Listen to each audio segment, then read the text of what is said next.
Chapter 20. If our friends make fun of us, we won't care because we both know how we are together. Nothing can compare. Not now, not ever. It felt just like in the good old days when Jenny and Agneta lay in Agneta's bed watching MTV. They had a large bowl of popcorn between them. Every now and then they put their hands in it to grab another handful. Jenny was tanned and her blonde hair was even lighter than usual. Agneta looked at her friend as she happily talked about everything Peter and she had done in Hawaii. She listened without really paying attention, thinking about something she had read.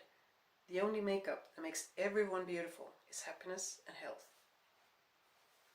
Agneta had never seen Jenny more beautiful than she was now, so she told her that, interrupting her in the middle of a sentence. Surprised, Jenny stopped her storytelling, smiled and said, "Thanks. You know, I feel beautiful too. I see myself, especially in photos Peter has taken. He's so good at that. I see myself and I'm happy with what I see. Isn't that unbelievable? I never knew I could feel that way."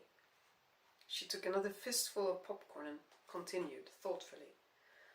"On the other hand, it's terrible. It's as if we girls don't start liking ourselves until a guy likes us. Like me needing Peter's admiration to admire myself. It's not like he needs my admiration. He likes himself regardless of what others think. Well, it's not just us, it's everyone else as well. I mean, all of a sudden you're really popular. Even Cecilia invites you to her hip parties now. Yeah, I know. Before this, she wouldn't even say hello to me. Apparently I'm cool enough to be with now, just because I know Peter. The coolness factor doubles when you have a boyfriend. Quadruples if he happens to be a photo model." They laughed together, shaking the bed so much the bowl of popcorn fell over. As popcorn rolled across the bed, they laughed even more. Then they both fell silent at the same time and looked at each other with eyes that said so much. "I missed you," Agneta said truthfully. Jimmy grimaced guiltily, moved closer to Agneta and gave her a one-arm hug. "I know. I should spend more time with my friends and with the band. It's just that I enjoy being with him so much, you know." She rolled over on her back and looked up at the ceiling. "He believes in me. I can tell him everything, like how I want to change the world, and he doesn't think it's ridiculous. On the contrary, he thinks everyone has big dreams. You know what I mean?" She looked intensely at her friend. "Mom and Dad think it's good that I want to become a journalist and all, but when I tell them I will write completely differently from everyone else, that I will engage people, get everyone to think for themselves, make them hopeful rather than just depressed about how much misery there is, that I want to inspire people, make them improve their own lives and thereby make the world better." She smiled at her own grandiose words before continuing in a calmer tempo. "When I talk like that, my parents are proud, but, you know, I feel that they are indulgent, just like, yes, you want so much when you're young. And the guys in the band, they don't understand at all. I'm not even sure they read newspapers. But Peter, he listens, he understands, and he inspires me. For him, nothing is impossible. He's so funny. He thinks everyone does exactly what they want, that everyone goes towards their goals without hesitation. Do you understand how wonderful it is to be with such a person? Someone who only sees opportunities, who believes nothing is impossible. Not only do I feel more beautiful since I got to know him, I feel like I can do anything." Agneta looked at Jenny's radiant face and nodded slowly. "I understand. But," Jenny continued, "that's no excuse for not seeing you, my very best friend." Then with a crease between her eyebrows and a thin voice, she whispered, "Besides, part of me is scared to death that he will leave soon. Every minute I can be with him, but I am not, feels like a waste. As if I have a set amount of time with him, like 100 happy days or something like that. When it's over, it's over. The happy days will never come back." Soothingly, Agneta put her arm around Jenny's shoulders. "If he leaves you, he's an idiot. You're the best girl he can get. That doesn't mean I'm going to let him take you away from me. I want to talk to you about my life. You're the one who inspires me, the one who believes in me. There's nothing like girlfriends, is there? I love talking to you." They smiled, enjoying the comfort and joy of their rock-solid friendship. "Oh, turn up the volume. I love this song." Jenny reached over to the remote as Avril Lavigne's Complicated started playing on MTV.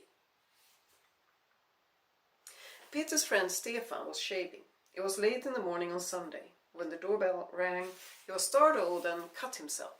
Swearing, he went to open the door. Peter stood there, tanned and dressed in a pair of jean shorts and a Hawaiian shirt. Aloha, friend. Peter gave Stefan a friendly pat on the arm and stepped in. Here you are. He handed Stefan a bottle of Bailey's. Thanks. Where were you? Tahiti? Hawaii? Tourism and commerce, but I can have fun anywhere with Jenny. She looks at everything in such a different way. Can you offer me something to drink? There's light beer in the fridge. They sat down in the TV room. Stefan, a motorsport lover, turned on Eurosport to look at Formula 1. While they were drinking their beer, Peter talked about what he and Jenny had done during their Hawaii week. The dance contest they had won, the fish and plants they had seen while snorkeling, and the amazing volcano where lava poured into the ocean, coloring it red. And her parents let her go? She's pretty young, isn't she? 18. I talked to her dad about politics, education, and those kind of things. It didn't take long for me to convince him that I'd be an excellent travel companion for his daughter. Stefan coughed as he choked on his beer. Her dad? You've met her dad? Yeah. Peter riffled through the pages of Aftonbladet, a newspaper lying on the table. Holy crap. Stefan found it hard to digest what he had just heard. I didn't think you did these things, parents and stuff. You hate it when girls make demands. Peter kept reading the paper. She didn't demand it. They did. Otherwise, they wouldn't let her go away with me. You like her, huh? Of course I bloody do. We have fun together. Check this out. Motorcycle accident on the E4. I didn't think about it until Jenny pointed it out. Usually they call it a traffic accident, but if there's a motorcycle involved, it's called a motorcycle accident. She always notices these things. She's going to be a journalist. She'll be a damn good one. Peter put the paper down and looked straight ahead without focusing on anything at all. Wasn't there a seminar on being a correspondent coming up in August, or has it already happened? She would love that. When Stefan didn't say anything, Peter looked at him, noticing how he was leaning back on the sofa, grinning. What? Fuck, man, you're in love. Peter, the freedom lover, the Don Juan, the heartbreaker is fucking in love. I can barely believe it. What do you mean in love? Why do you need to label everything?